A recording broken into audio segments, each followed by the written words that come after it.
Hello, good morning, and welcome to Action Figure Obsession. Yeah, that's my British accent. Hey, it's Avian and Loaded, your old pal here on Action Figure Obsession. I had a request to see some of my Justice League figures, and actually, this is really all of my Justice League figures.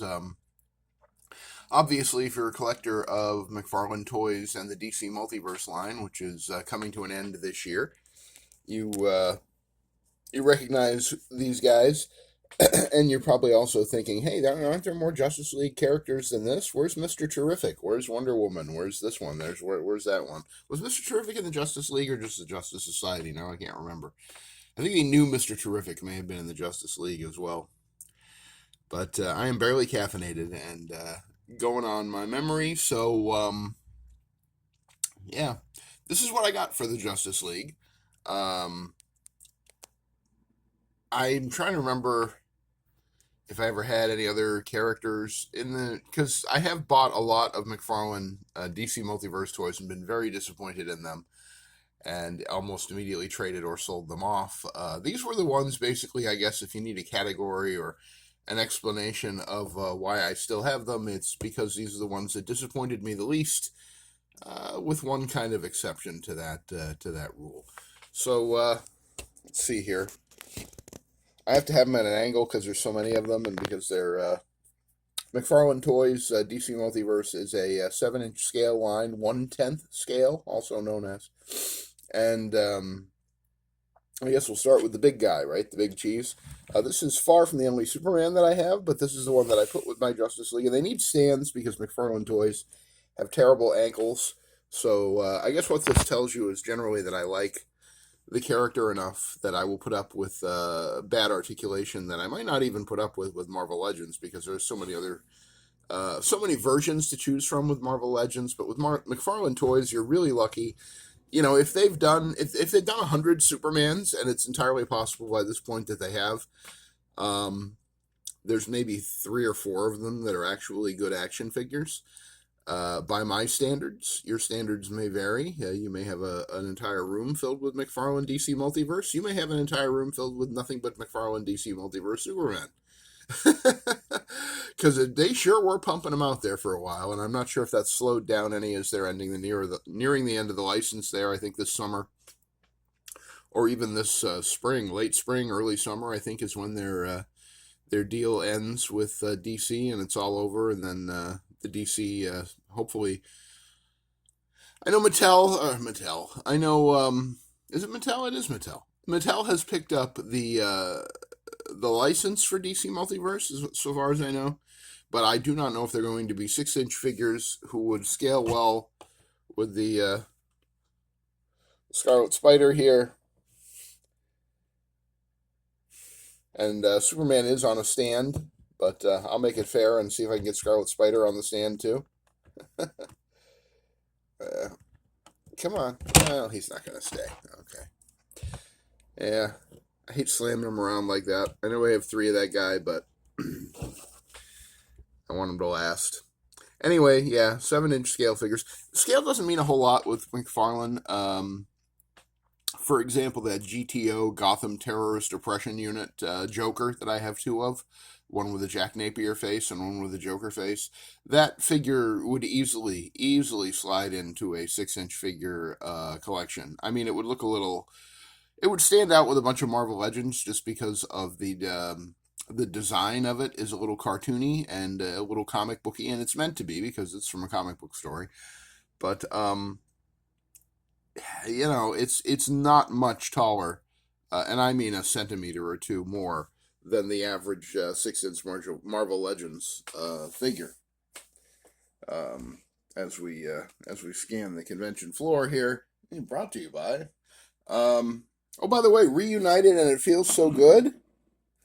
After I restored my Gwenpool figure yesterday, I remembered that Jeff the Land Shark is her buddy, her animal companion, at least sometimes in the comics.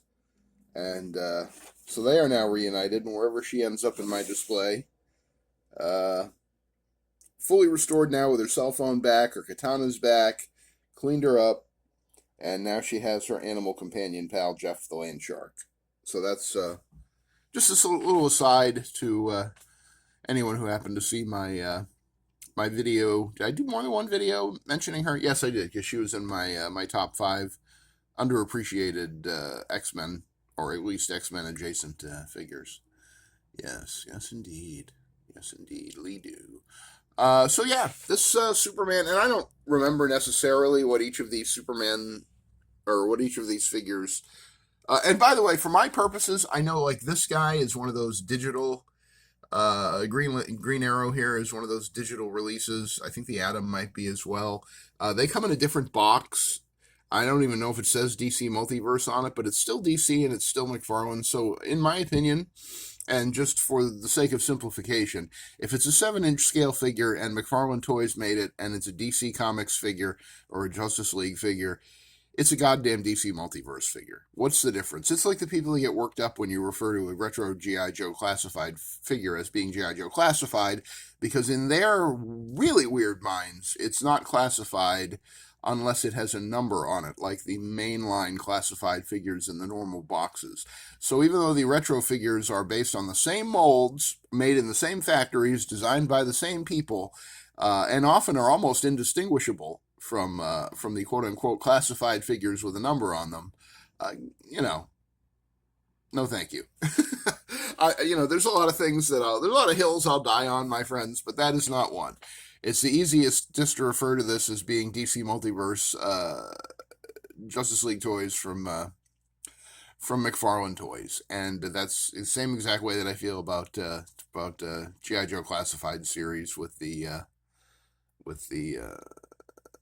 retro figures, and also there's some deluxe figures that don't have numbers on them. Are they classified? I don't know. Let's get together and have a big argument on it on Reddit, and don't invite me. Yeah, so this is, I believe, the Superman Action Comics 1000 Superman, one of the releases of that figure. I don't think it's the first one, because that was the first Superman that McFarlane did in the 7-inch DC Multiverse line, and I had it. I think I bought most of the first wave of those, or the first few anyway, of those early McFarlane DC Multiverse DC figures. And I think the cloth cape is a later edition. So I think I do have 2 of these. One has a sculpted chest where the S emblem is raised. It's not just like this, which is, tampography or paint. Not sure which. Looks like probably tampography, but you never know, and I'm not an expert. But this is a nice Superman, and that is why he is my Justice League Superman. He looks heroic. The proportions are pretty good. The muscles are pretty good. The legs are probably a little scrawny for the upper torso, but I wouldn't have even noticed that if I didn't watch a lot of Anthony's Customs. I'll cop to that right up front. In a perfect world, I would prefer not to have wired cloth goods capes, I think. But that perfect world would include a way in which it's possible to have a character with a 6-inch character, for example, with a cape that looks good but is also somehow flexible and posable. And Dracula's cape here. This is a 6-inch Hasbro Marvel Legends figure. I don't know that cloth goods would have improved this, and maybe I'm just not enough of a poser, enough of a photographer. I like this aesthetic a lot, and it's thin. And it is somewhat flexible. It does get a little out of the way. Obviously, the arms are somewhat restricted because of the way that it's keyed into his clavicle there. But that cape looks pretty good, don't you think? The shredding, the tatters, and I don't know that you could get tattered cloth good capes are especially problematic for me, because they almost always, like 99% of the time, look like exactly what they are, which is a piece of cloth that someone in a factory has then cut holes in with scissors. And I can do that. Let me do that. Just make it a cloth cape and let me cut it up with scissors. And you're not going to get any better result than you would get from having somebody do it in a factory, because they don't even care as much as I do, and you can't blame them. You absolutely can't blame them. But yeah, this one, this cape looks good. The wire that's in it means that you can pose it around. I am not a good wired cape poser. I will be the first to admit that. But I think this one doesn't look bad. It seems like it's consistent with the breeze theoretically, and maybe his spit curl is getting a little of that breeze too, and they're all going in the same direction. As you can see, it's a little bit of an S here. S, and of course Superman's spit curl is, the secret code is that it looks like an S most of the time in the comics. So there's my Justice League Superman. By request, everybody wanted to see, well, not everybody, but at least one person wanted to see my McFarlane Superman figures up a little closer. And then, of course, Superman's best pal and the other half of the world's finest duo, Batman. And this is on, I still haven't looked it up because I don't care, but I think this is the Hush Batman body. And I will say, and I think I have 6 or 8 of these.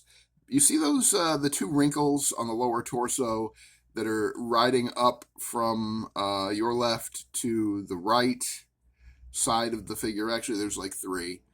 You see those torso wrinkles? To me, that's the dead giveaway for this body mold for Batman. And so, because McFarlane has a lot of bad body molds, really, really not good body molds. McFarlane toys are just problematic, my friends. They're either really, really good or really, really bad most of the time. There's not a whole lot of mediocre meat in the middle. It's okay. I'm looking around at these guys, and I have one that I would just say, well, it's okay. And I will probably tell you that when I get to it, if I remember. But this is one of my favorite of the Batmans that I have on this body. It does not have a cloth cape. It has a rubbery, not hard plastic, but PVC cape, rubbery cape. But it looks good, right? It doesn't look bad. It does, of course, and I didn't specify what I was talking about, but with the ankles and the wrists, I don't dig the ball joints that he uses for those. To me, those are really outdated. I don't know why he doesn't use like the Marvel Legends G.I. Joe Classified series style wrists and ankles. I mean, you can see that, right? See how it causes that taper at the bottom of the foot there? And unless you're really looking, it doesn't bother you. But trying to pose them and make them look good in a display is an extra step that you sometimes need, just because those joints are weird to work with for me. I mean, maybe because I come from, over 20 years of collecting Marvel Legends and I'm used to a certain aesthetic.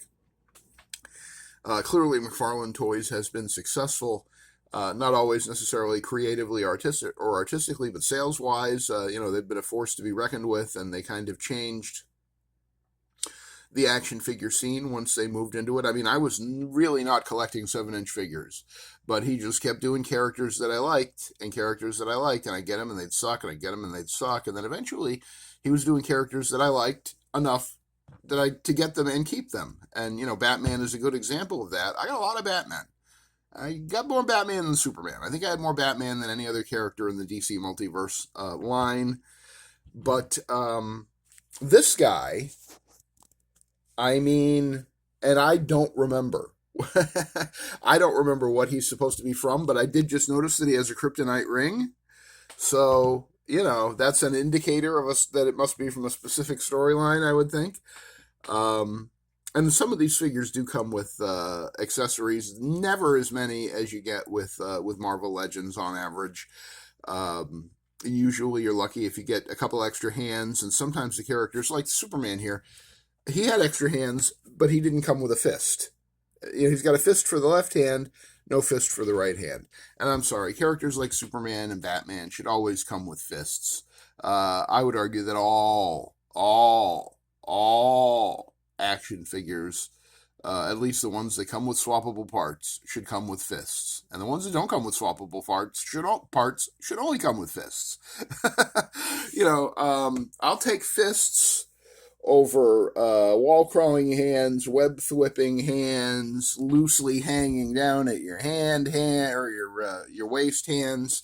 They're superheroes, folks. They're going to get into some brawls. They need some fists. So Batman here, thankfully, has 2 fists. Unfortunately, one of them is got a kryptonite ring on it, which I don't think I even noticed until just now. It's possible I never noticed it before. Um, I probably noticed it when I first bought it. I might have even known when I first bought it why he has that, but it doesn't matter. I don't remember if maybe this is the Batman where he was plotting against the Justice League from the Grant Morrison run, where they found out that he had a secret contingency plan of how to take down every Justice Leaguer. That could be why he has a kryptonite ring. I don't know. I mean, that and they're always making them fight in the comics. In real life, they're the best of buddies. Clark and Bruce, the Batman and Superman, they love each other. They hang out on the weekends. They go to hockey games together. They're just buddies. I don't know why they always got to make them fight in the comics. It's got to be very upsetting for them when they have to go through all that trauma and source. You know what I'm saying?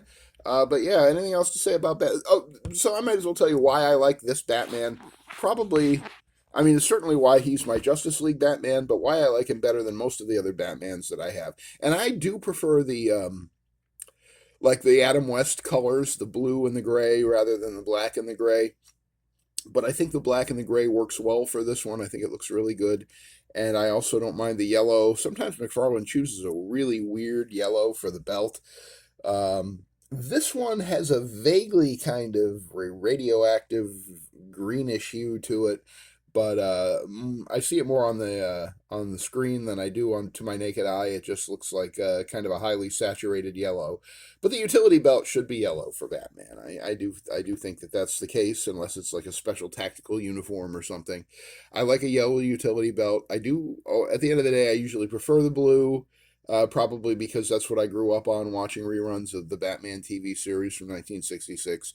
But for a black and gray Batman, this is the best one I have. Absolutely not a question. One thing I didn't mention about McFarlane that I should have, and I don't know if there's any good examples of that here, maybe Aquaman and the Atom, now that I'm looking at them. A lot of McFarlane heads are way too small. Oh, all right. Two guys went over. 0 days since our last mass casualty event. I was hoping I was going to get to say one day at least, but no, can't have nice things. The heads. So a lot of times the heads are way too small, and this Batman one probably is a little small for this body. It might be able to use another 5%. But on the other hand, superhero heads sometimes run bigger because they seem more heroic, especially when you're talking about the V-shaped chest and the broad shoulders of a superhero. This guy does not have the V-shaped chest, really. It's just kind of a straight up and down. But his shoulders are okay. They could probably be a little bigger, too. But the head is a little bit tiny, a little bit of a peanut head, but not so small that you're really going to notice it unless you're looking at his head and going, hey, is that head too small?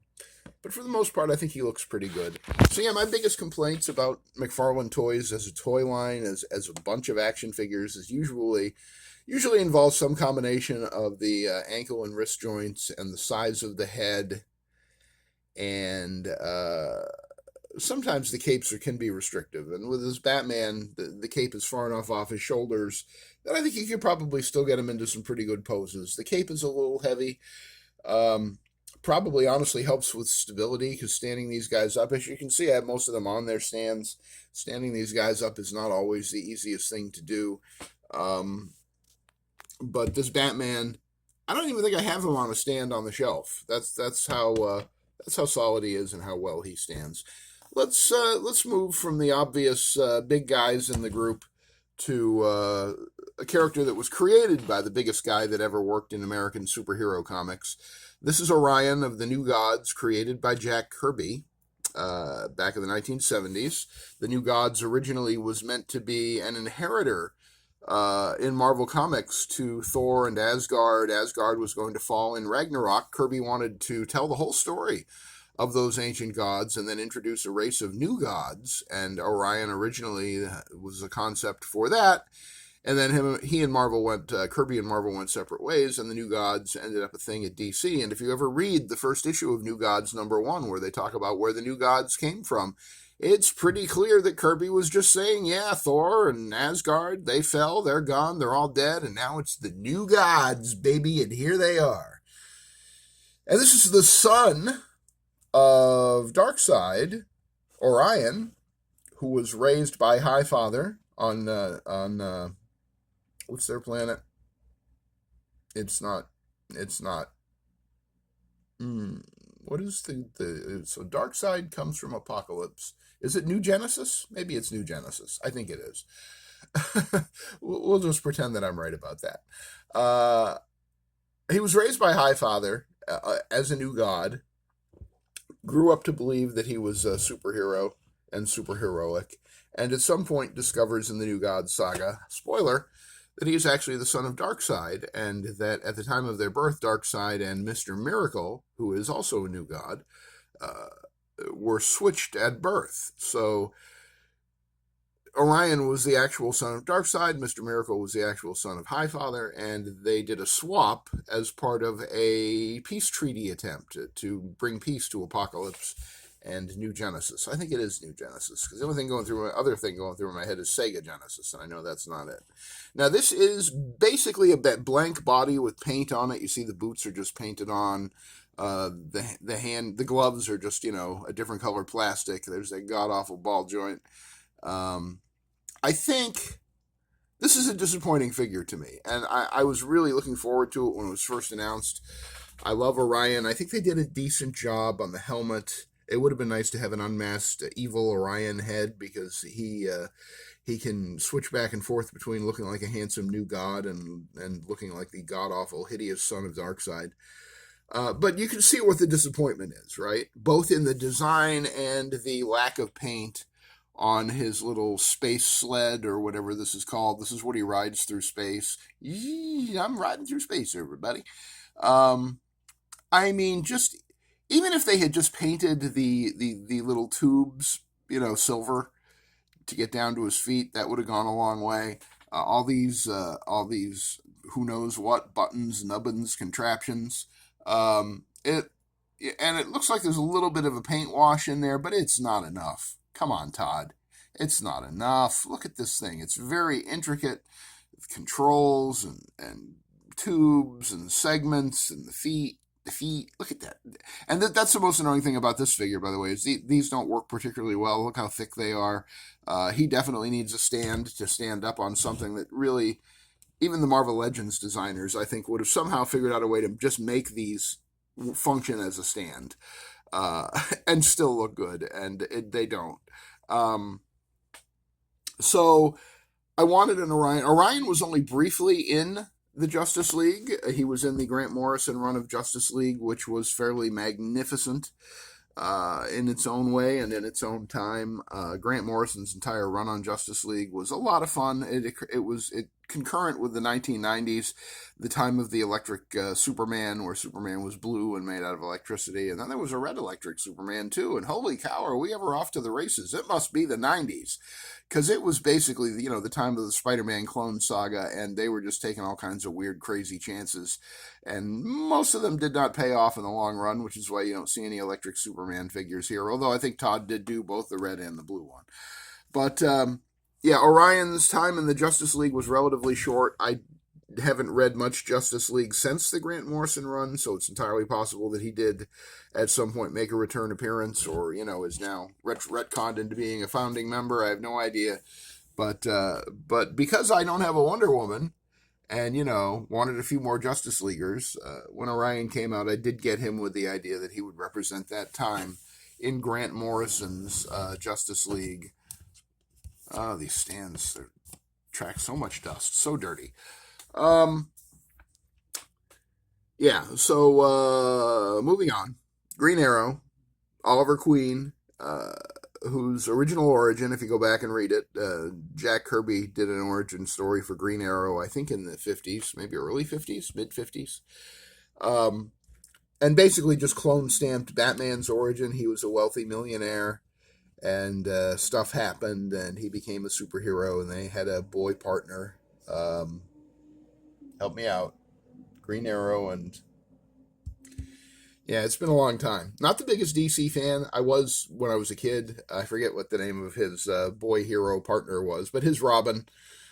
Oh, Speedy, Speedy. Yeah, that's why. It's just a word. It's not even a name. I mean, because he shoots arrows fast. Green Arrow doesn't shoot arrows fast. He isn't Speedy.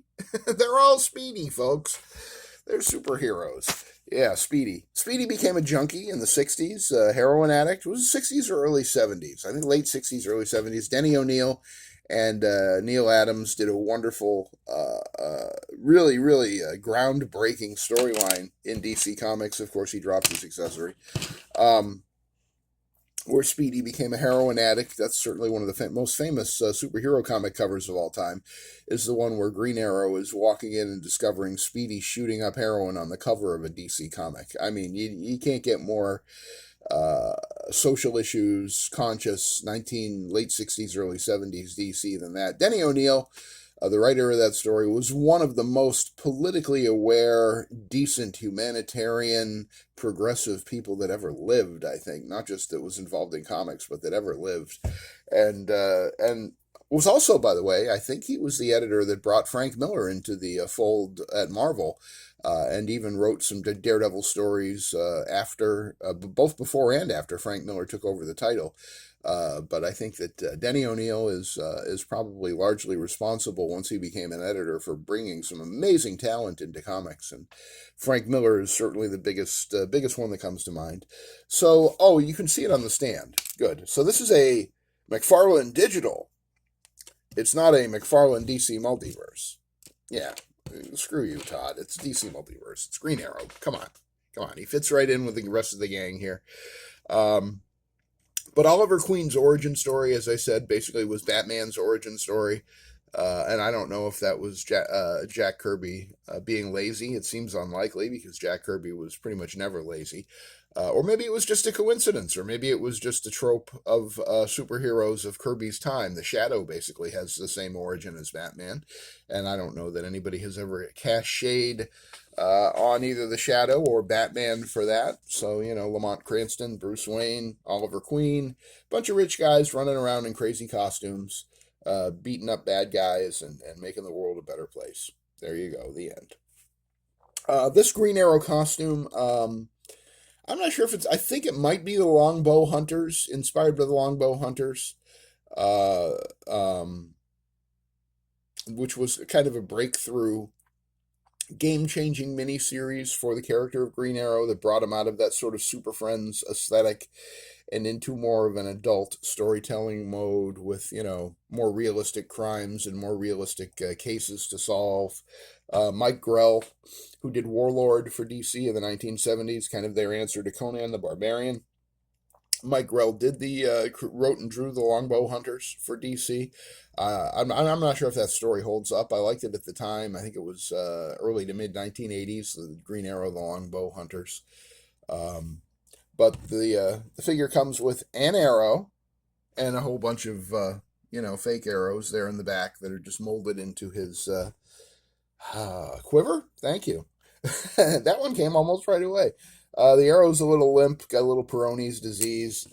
Then he has this bow, which is, not a high-tech Green Arrow bow like you might expect, but because it's Longbow Hunters, it's just a wooden bow. Looks like it's missing some paint on the grip there. That could have been painted white or tan, but of course then the paint would have probably come off in the hands of the figure when you put it on there. So let's see, this is a little warped too.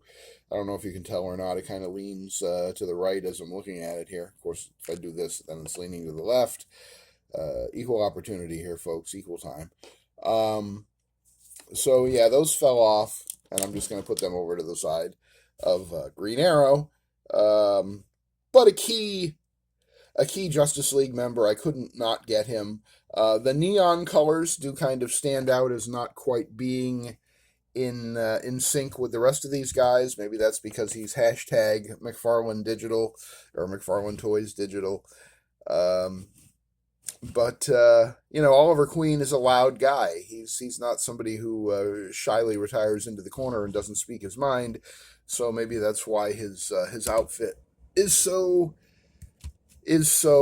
striking and so eye-catching. Let's grab Arthur Curry from the back here next. Aquaman. There was another Aquaman figure that McFarlane Toys and DC Multiverse did that sucked. Had a really weird head sculpt. This head has a good head sculpt. It might be a little too small. Again, another 5 to 10%. It might make it look a little more proportionate. But I love the reflective metallic paint on his fish scales. It's not scale mail, it's actual fish scales, folks. Aquaman goes and he kills the fish that are shiny and orange so he can have fish scales on his shirt because he is the king of the sea and don't get in his way, goldfish. I very much like the shade of green on him. Much more subdued and yet not shy and retiring either. It's a bold sort of dark green, hunter green, if you will. His trident, don't think has any paint on it. I think it's just swirly, twirly plastic. But the level of detail on it is such that it catches the light and sort of fools the eye into thinking it's paint. And it fools the eye so much, my naked eye, it still looks like it's just raw plastic. But, seeing how it's reacting on the screen here, it might be paint. It might be painted. And in fact, now that I'm really looking at it, well, I don't know. For a second there, from a certain angle, it looked like the staff was not painted and then the rest of it was. I don't know. You be the judge. You think that's paint or raw plastic? I'm going to go, I think it's raw plastic, but I think that it's like 60-40. It could indeed be paint. I'm not sure. But this is my Aquaman for my Justice League display, and I think he looks pretty good. I don't hate him. He's not my favorite of all of these. That's probably Batman, or this next guy. Barry Allen, The Flash. In the 90s, Barry Allen, in the 80s even, Barry Allen died at the end of Crisis on Infinite Earths. Sorry for all the spoilers. And his protege, Kid Flash, took over, Wally West. And same thing happened with Green Lantern, where Hal Jordan became evil and eventually was off the canvas, and Kyle Rayner took over as Green Lantern. So Wally West and Kyle Rayner were the Flash and Green Lantern that appeared in that Grant Morrison Justice League run in the 90s.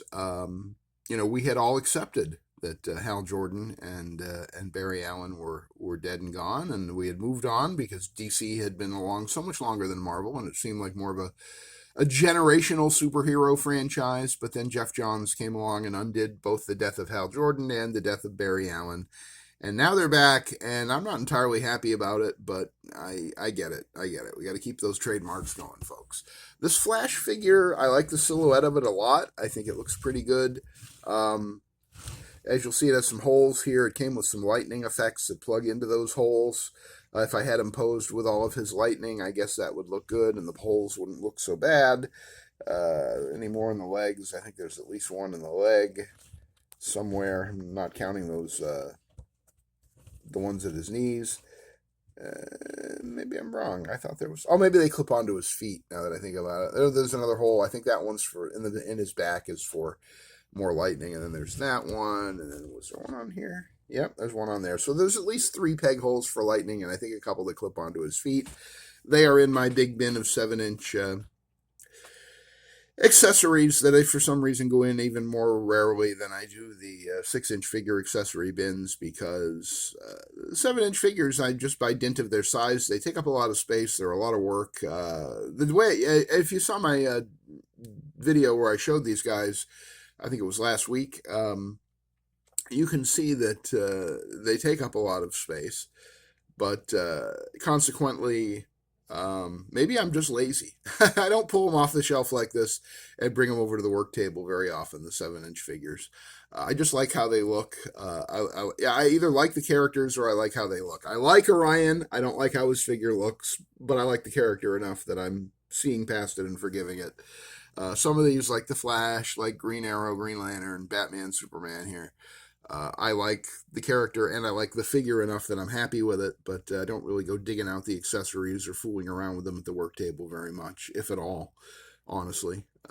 It's just, for some reason, that's the difference between my absolute obsession with the 6-inch scale and my, I guess, tolerance of the 7-inch scale. I tolerate them so I can have the characters in my display.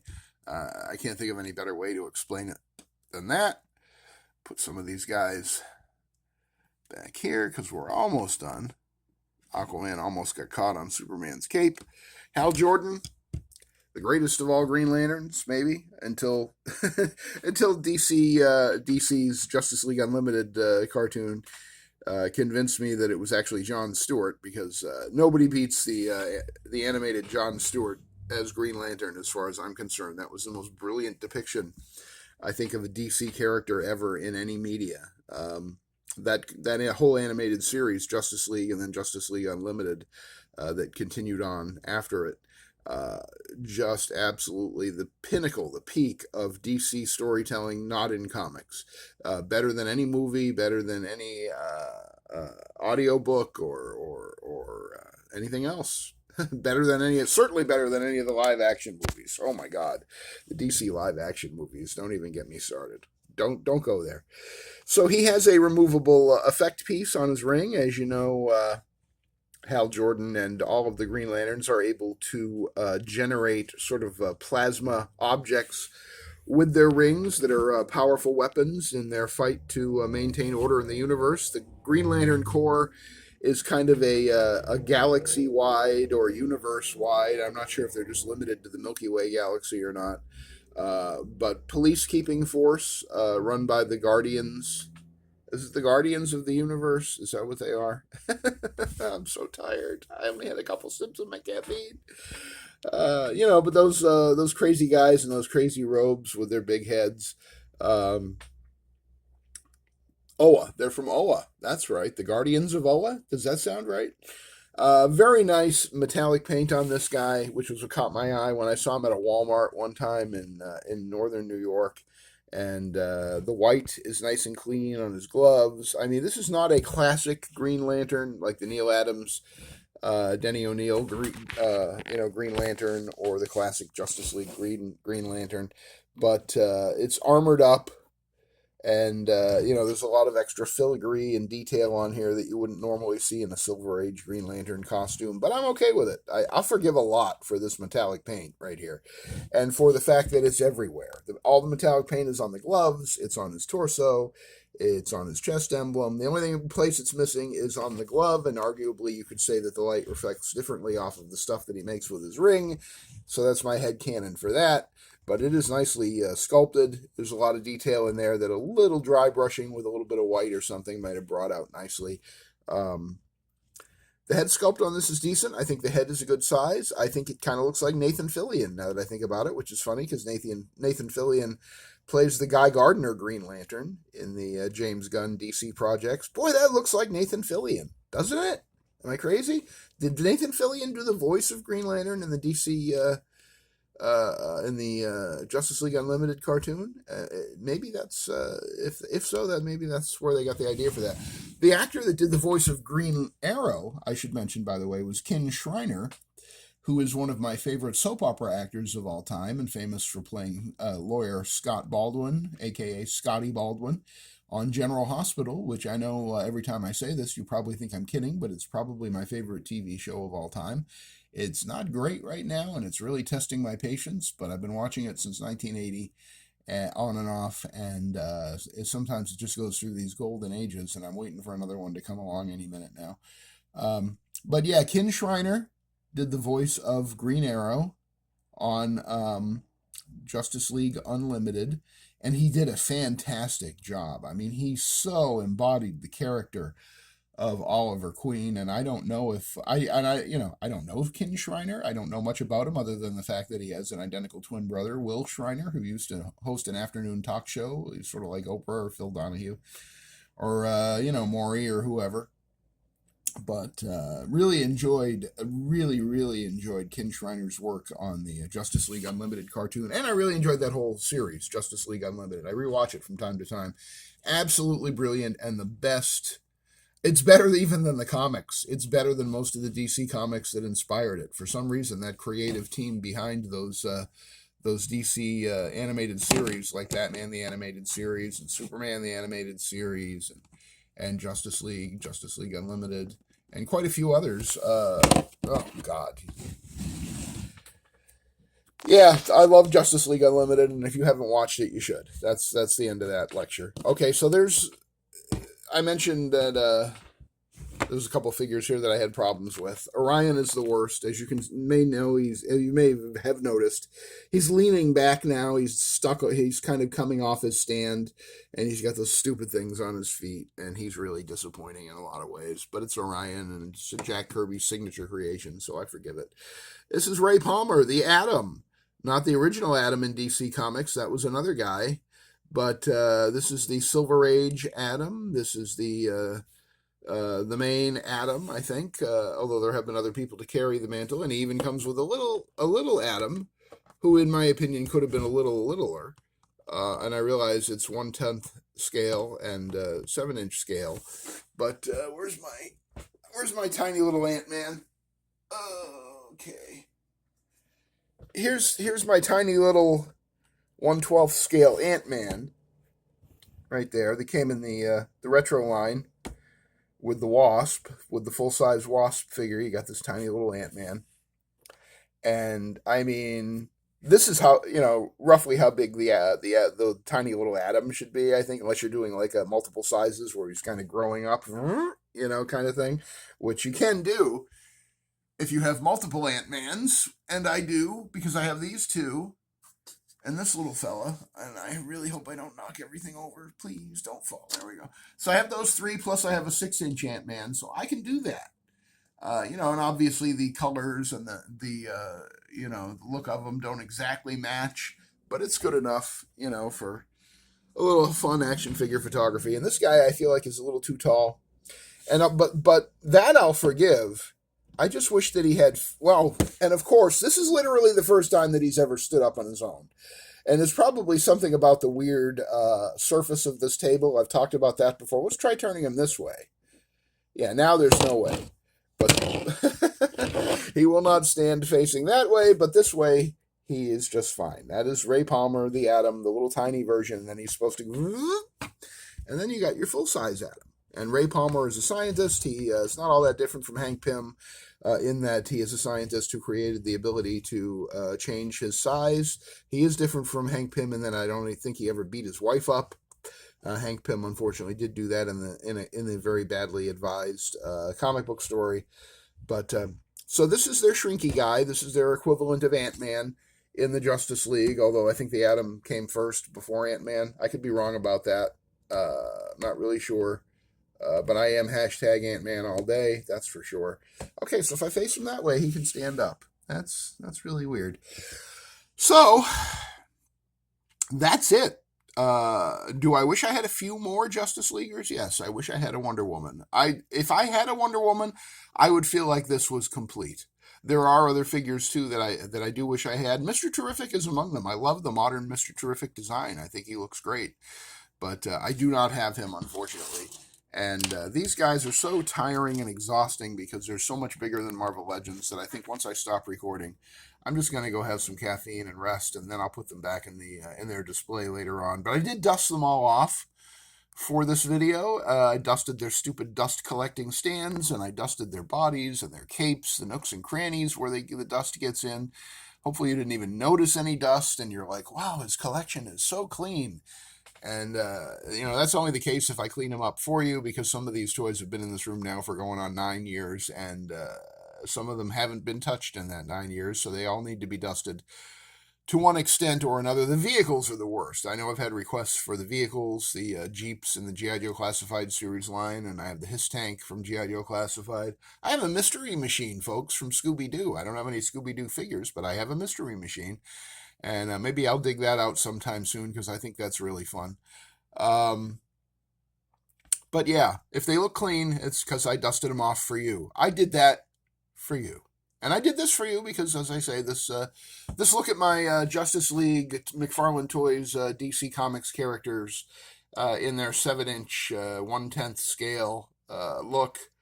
It was by request, and I love getting requests. Leave a comment if there's something you'd like to see in my collection, something you've noticed in one of my tour videos, or, you're just curious, hey, does he have Hellboy? And I'm like, I did. Screwed that up. I did have Hellboy. I've had a couple Hellboys, and I wish I still had both of the ones that I had, but no, I don't have Hellboy. So don't request Hellboy, or I'll have to show you Marvel's Hellboy. That's the only Hellboy I have is Damon Hellstrom, and he looks pretty scrawny compared to these guys, huh? Yeah, all right.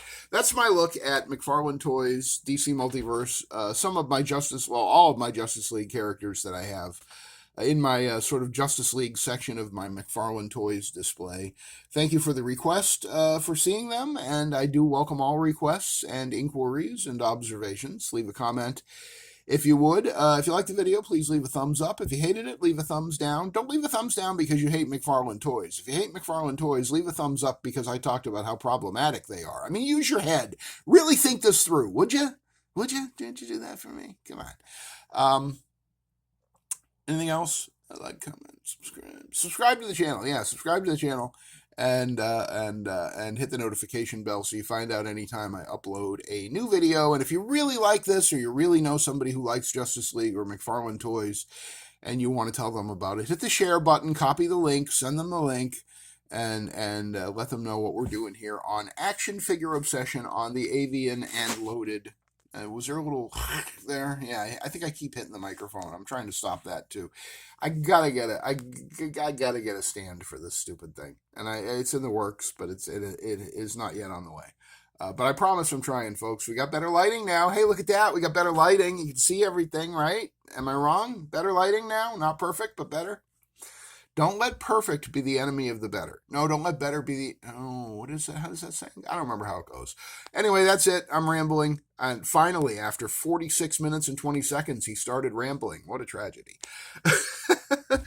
And only one mass casualty event, and we got off pretty easy. Only a couple guys fell over. But again, remember, 0 days since the last mass casualty event. Thanks for joining me for this Action Figure Obsession. I have been your host, Avian and Loaded, and I will see you... Why are you focusing on me? I'm not a DC character. I will see you on the next one.